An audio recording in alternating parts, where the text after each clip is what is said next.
Welcome to Hello Self. It's a podcast focused on turning your can'ts into cans and your dreams into plans. I am your host, coach, and author, Patricia Leonard.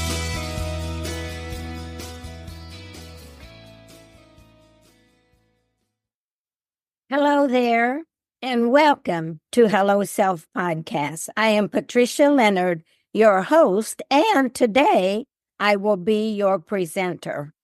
I have been sharing a series of law of attraction, relationship, anything regarding relationships. Sometimes is attraction love.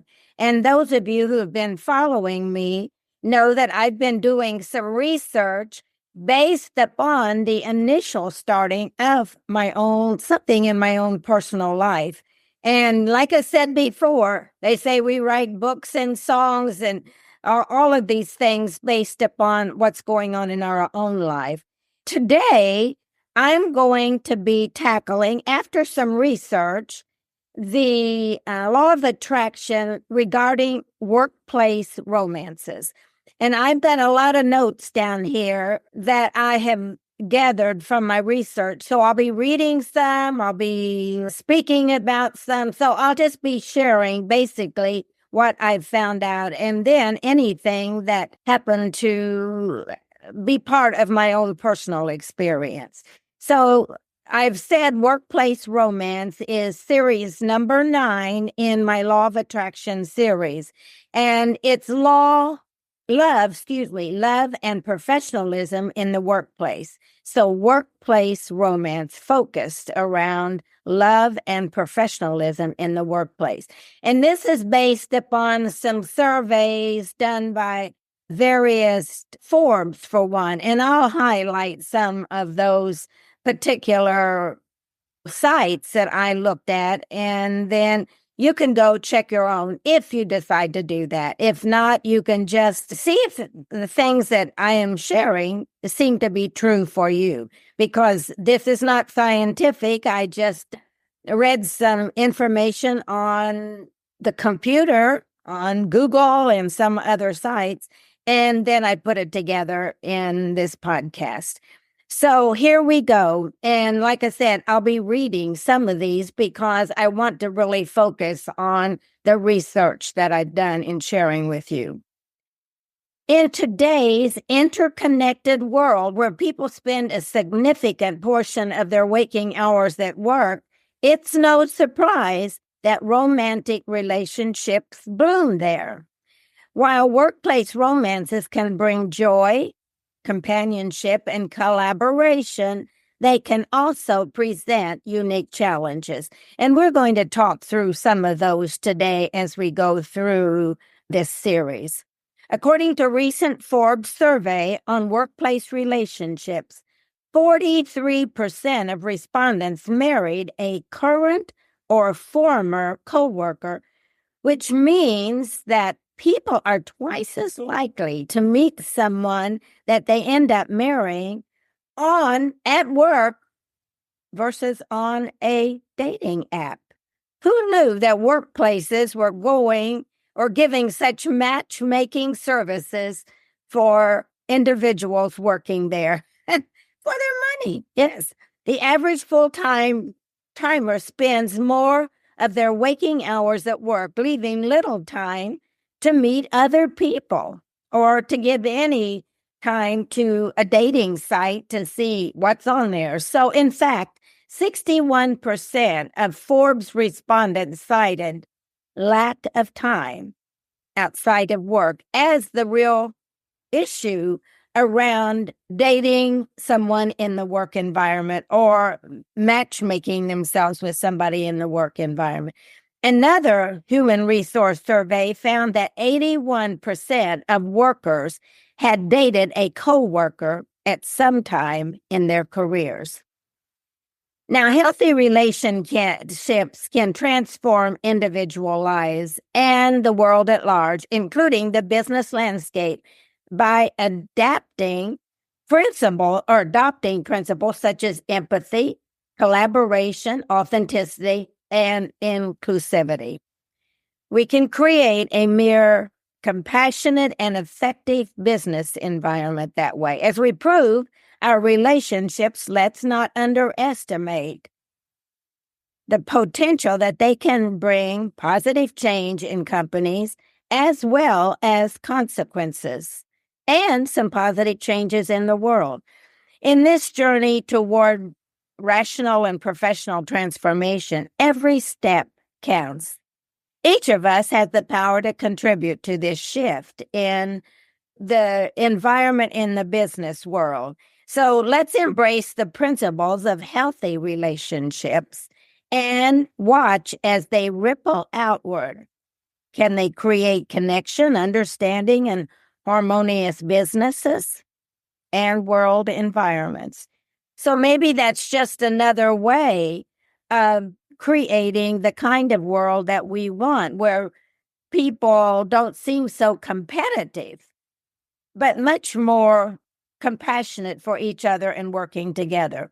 Many people meet their mate at work, but savvy employees and employers know that love is complicated and that the line between professionalism and personal may sometimes get blurred and impact the organization as well as a team in the organization. Despite the best intentions, conflicts may arise. According to Forbes 2024, even with this awareness is that we know that some of those things can happen in the business environment, the employee states that they are still willing to risk losing their own professional careers for the sake of the emotional fit or the emotional pull. So the emotion ends up being stronger than the drive for the career. After all, we're humans first, right? So love is love. For some people, the benefits of being with someone they're attracted to are worthy of professional hassles or loss. So sometimes they know that there's a risk opportunity, and so does human resources. However, they're willing to risk it. The individual is willing to risk their own career. And it's happened in several cases. The optimal approach to office romance is for the individual involved. Now, this doesn't sound like something we think about. To outline clear expectations and guidelines between the two parties. And I know human resources will try to give guidelines. However, as we've already stated, the human emotion can sometimes overpower anything that is written on a document or a piece of paper about these are the guidelines. Yes, we know and we fear that we'll lose our jobs, but sometimes the emotional pull is stronger than the almighty dollar. I think that companies can do what they can do to create guidelines for people to operate in. However, we know that the human behavior is probably stronger than any threat from a policy guideline. But do these guidelines control the individual? We're already saying no, it doesn't. And I thought this was interesting. In the surveys, here's what came out. Compatibility is the leading driving force of workforce romances. Compatibility. 65% of professional respondents to the survey indicated that compatibility was a driving force behind workplace romances. You know what the second leading driving force is? Lack of time, which we already have said. They have more time at work to build a relationship than they do outside of work. The impact of workplace relationships on careers is the highlight here. A workplace relationship inherently impacts one's career. However, it's not just that that changes the work environments. Our survey revealed workplace relationships also change one's relationship dynamic, perspective of self, and individuality. As a matter of fact, we as individuals get to see ourselves in a different environment than on just the home environment. So just the personal. We're watching our own behaviors or learning about ourselves in another environment, the workplace, not just the home environment. Workplace romances increase the fear of breaking up by 17%. That's another statistics that was noted here. While breakup is a common fear among those who are dating, those dating someone from the work experience, their fear is increased by 17% more than their fear in the life environment.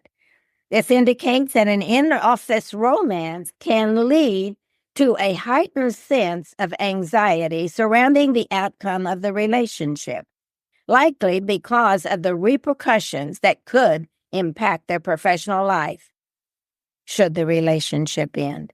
So again, the guidelines in a corporation give us the potential impact. However, if maybe that seems like a threat to some people and they just say, I'm willing to risk it, or I know how to keep this romance undercover.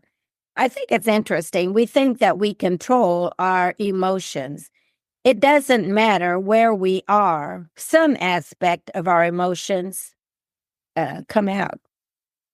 And we think we're not showing anybody else. And the people around us are very aware, most of the time, of what is going on because it's the little things that we don't see that someone else can see. Another statistic, over 50% say that a workplace romance impacted their sense of individuality, and just what we've been talking about. Over 50% reported that having a workplace romance impacted who they saw themselves as being in the relationship, meaning that the relationship dynamic is impacted by the fact that both parties are employed by the same company and thus have more similarities, maybe things to talk about, or more similarities than someone that works or a couple that work in two separate companies. I think that it's that compatibility the statement back there that we were talking about.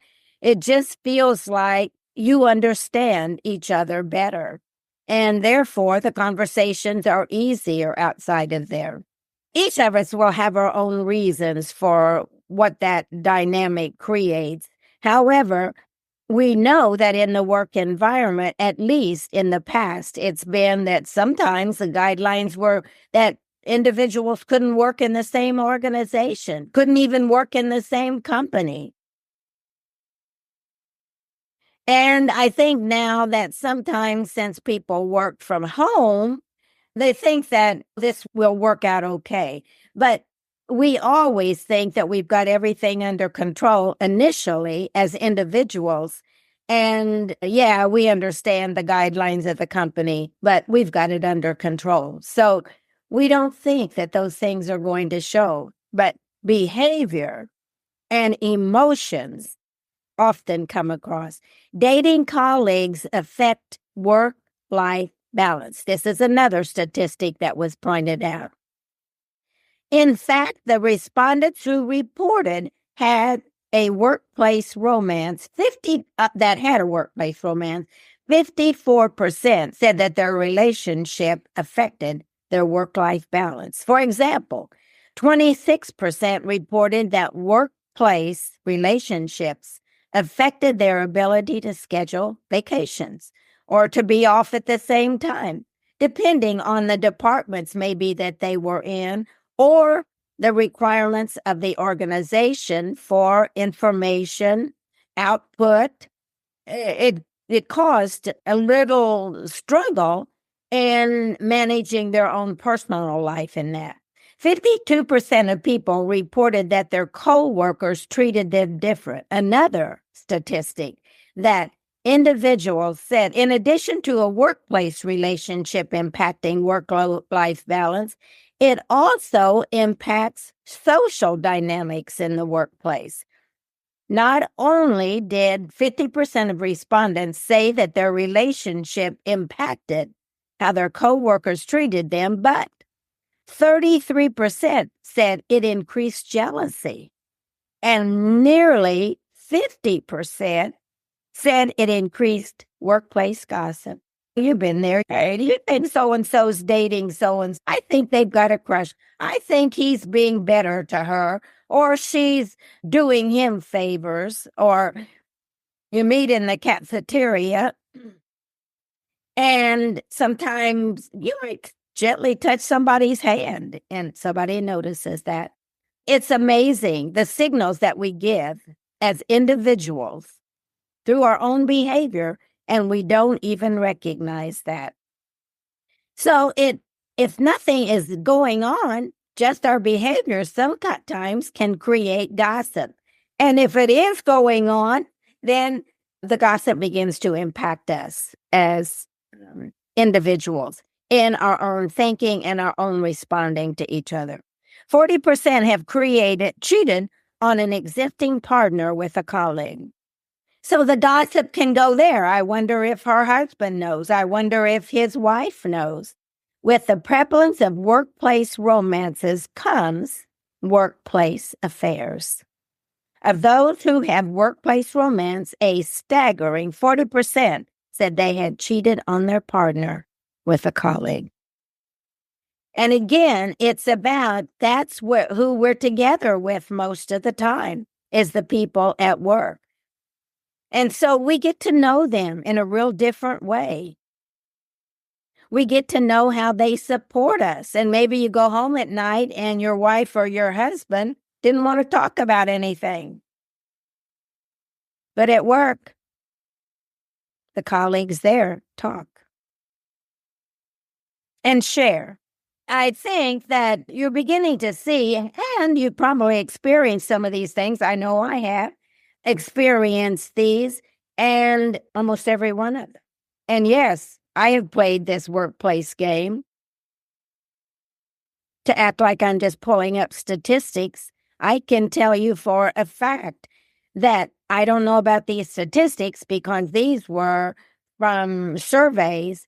However, tell me the truth that you have never had an infatuation with somebody and a colleague at work.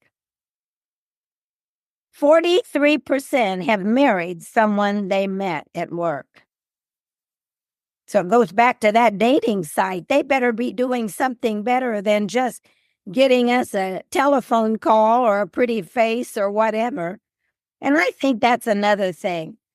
When we experience people from a bodily or from a facial look or from something that's the external, that often impacts our soul in a different way. So a dating site gives you these beautiful people and it tells you all the great things about them. And then we go out for a dinner date and we think, oh my gosh, how could I have fallen for this? He looked good or she looked good. And relationships, whether they're at work, in the workplace, or where, relationships are more, in the long run, are more than just an external look at somebody. We want to know, who are they? What do they believe?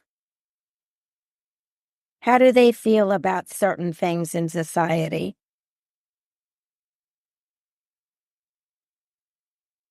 So I think that to look at the dating sites and not to give them no credit at all because people can go out to lunch and that, but it just goes back to our initial statements and survey outcomes about time. and compatibility and working on similar kind of projects or similar kind of work, or having more time there than any place else with somebody to really get to know somebody.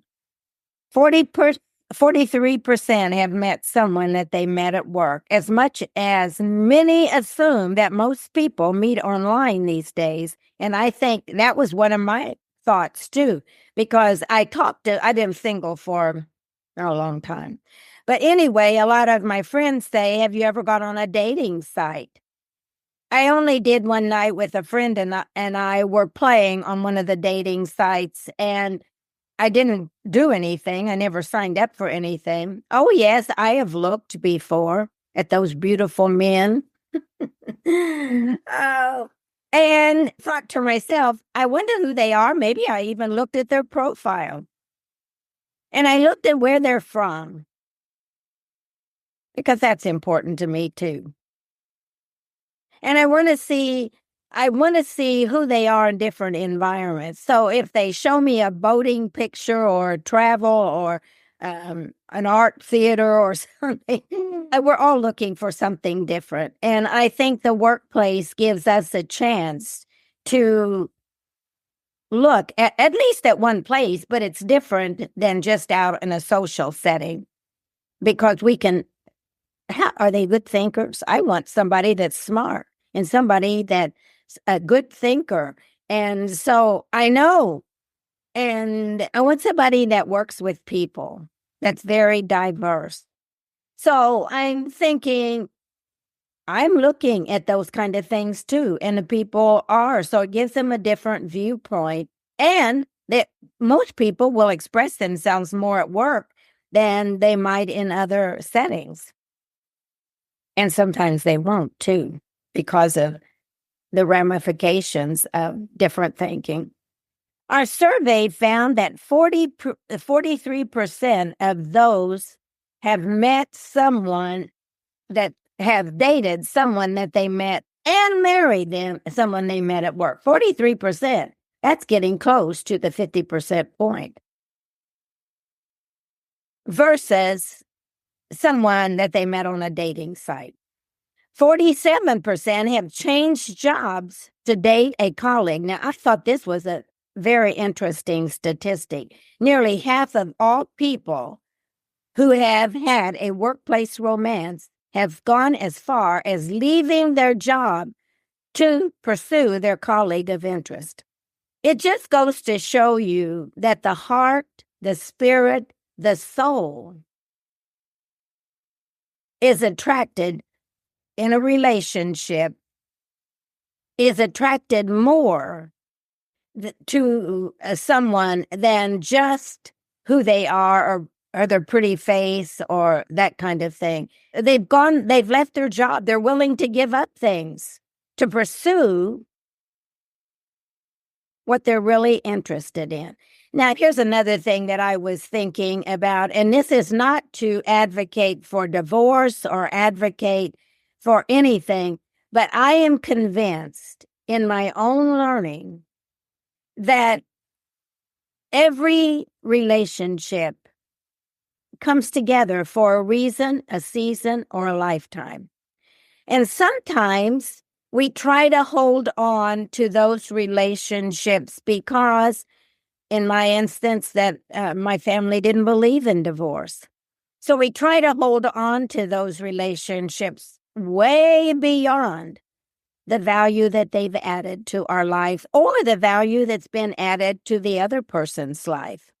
So I think specifically, if you're in a marriage, I can understand why more people cheat at work. And it doesn't mean that maybe they don't love the person that they're with, but there's a different kind of reason for a relationship at this time in their life. And this is not based upon a statistic. This is based upon my own experience and how I look at relationships. But that's not the way I always looked. I thought that if I had a child, I had to stay forever, even if it wasn't for the highest and best good of my child, or it wasn't for my highest and best good, or my spouse's highest and best good. And it doesn't have to be adversarial. I proved that with my own separation and my own divorce. And I think if we can learn to love, to just really love, there's going to be spaces in our life, and it may be at work, it may be in a sport interest we have, it may be in a book club that we're part of. And I'm not advocating for divorces. I'm not. But I am sometimes thinking, is it healthy? Is it healthy for all involved? So I think sometimes people get confused about that. And therefore, they're not happy at home, so they'll find something at work that'll make them happy, at least while they're at work. And then the heartbreak happens when they leave their spouse. If we could just learn to love in this world and not for the sake of something sexual or something monetary or something religious. Some of you may be stopping this recording right at this moment.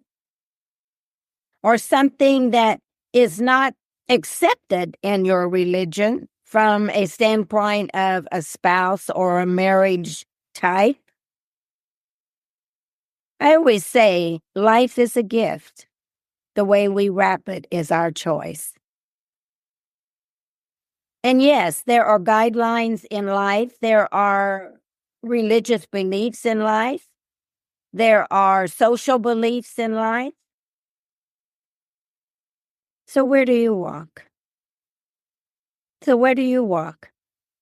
You can see from the surveys here that sometimes for happiness, sometimes what they call happiness. And does everything go? Is relationships just a one-way street? I always go back to my Garth Brooks song.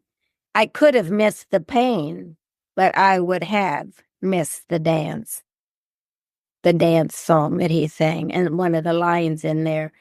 Yeah, you could have missed the pain. You could have missed the way people talked about you, but you would have missed the dance, perhaps. You have to decide that. Okay, back to my statistics on workplace romances. Nearly 1/3 create a breakup plan when dating a colleague. Isn't that interesting? I thought that was a real interest. A breakup contingency plan is not necessarily the norm for the average couple. I'm really interested in you, but and let's say that, and I'm willing to risk my career and my relationship at home. So let's put together a breakup plan of how we would do that to try to not hurt or lose our career. However, I think it's interesting. Nearly 30% of couples in workplace relationships do, this is a survey, create breakup plans, like their own prenuptial agreement in a marriage, but it'll be theirs. This is an agreement between the two colleagues as to how they will handle their jobs and their breakup. How would they handle that? Would they be willing to leave the job? Would they be willing to be fired? Would they be willing? So what is the contingency plan? Would I quit or you quit? So the contingency plan is something that I found very interesting. However, I can understand aspects of it because it's not just looking at the the workplace relationship in one way. Oh, wow, this is fabulous. Yeah, let's do it, baby. Let's do it. But there could be repercussions, and how would we handle that if we did? So I think that doesn't, I'm not surprised that such a big percentage of couples put together a contingency plan. Just at the what ifs kind of thing. because we never know. I might even fall out of love with you. Maybe find another colleague. Oh, you know how fickle we all are as human beings. Okay, another statistic. 62% report their relationship to HR. Now that really shocked me. I was surprised. More often than not, the survey said, people notify the human resource department of their workplace relationship. And I thought it was all secretive. I wouldn't have told anybody. I didn't tell anybody. So I think I was really shocked at some of these survey statistics, but I thought I'm going to bring them out because maybe things are shifting, Patricia. Maybe things are shifting. Because I think workplace romances are more acceptable by the company than they've ever been if, in fact, it doesn't cause a step on any toes of lawsuits or anything like that. You're not going to stop people. This is a human behavior. So I don't care how many rule books you write, people are going to be people. So I think that this does make sense to let human resources know and see what their advice is. That ought to make you step up to the real commitment. Am I really committed to losing my job if this doesn't go? And what would that impact? That's your contingency plan. Half of people have engaged in flirtatious behavior with other colleagues. And don't tell me you haven't. Your flirtatious behavior may be different than somebody else, but you all have. You're a human being first, remember? Oh, yeah, we act like we're perfect, don't we? No, I wouldn't do that. Less than 1 in 5 respondents said dating a colleague is unprofessional. Oh, wait, I wanted to say this. I forgot this one. Half of all survey respondents say they had engaged in flirtatious behavior with colleagues. Meanwhile, 46% of respondents said they have romantic feelings toward a colleague. 39% admitted to having a secret romance at work, and 17% had a one-night stand with a coworker. 46% said they've had romantic feelings toward a colleague. 39% admitted to having a secret romance. Are you going to tell the truth? And 17% had a one-night stand with a coworker. And I can tell you, I was in human resources in corporate America, and I can tell you, I had witnessed, and I have actually had people come and tell me, what would that impact? I said, if you don't let it impact your daily job. However, your teammates will know. When we get to know each other through our work environment, we know each other probably better than our home environment in a lot of cases. Because we are willing to share the good, the bad, and the ugly at home. At work, we're on our best behavior most of the time. Less than 1 in 5 say dating a colleague is unprofessional. Less than 1 in 5. So most people do not see that as unprofessional. Less than 1 in 5 respondents said dating a colleague is unprofessional. However, this is in stark contrast to the fact that only 5% said they were compatible with colleagues being romantically involved. So I think that's interesting. Sometimes they don't know how to deal with another colleague that they're working with, especially if they have some trouble with somebody that colleague is in a romantic relationship with. So it makes sometimes conversations that need to be said very difficult to say because people will be touchy.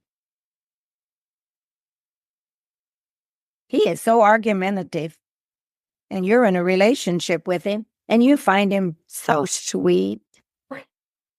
we really have to guard on everything we say. It seems when we're in a situation like that where we know that someone in our team is dating someone else in our team. When it comes to perceived productivity regarding this, 9% of respondents said they believe that workplace relationships decreased productivity. Because maybe sometimes we'll let somebody slide. Oh, yeah, they didn't meet that deadline. She's got some problems at home, or he's got some situations that he's trying to work with that other department. So we'll let things slide. And it decreases the productivity of the team because we make excuses. Meanwhile, 9% of survey takers said they believed that workplace relationships increased productivity.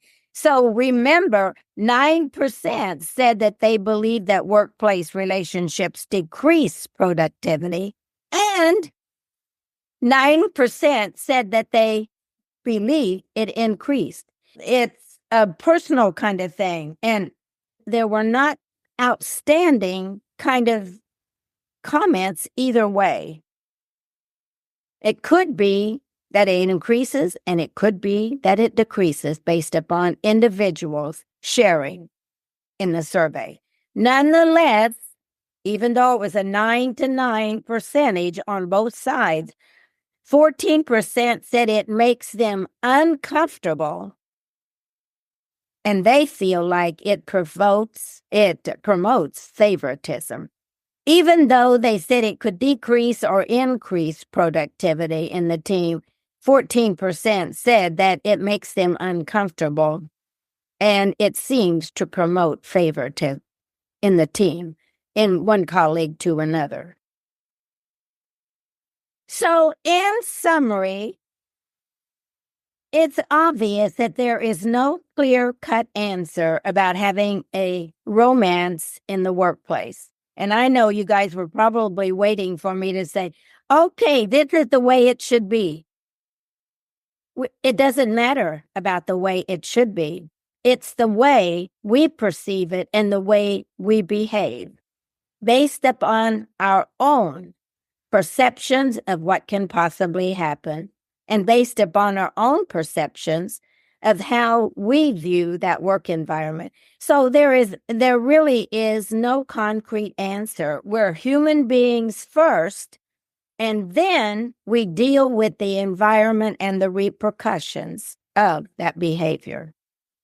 There's no clear-cut answer about having a romance in the workplace. Oh, some may say the rule is this and the rule is that. Does that really matter when it comes to personal behaviors?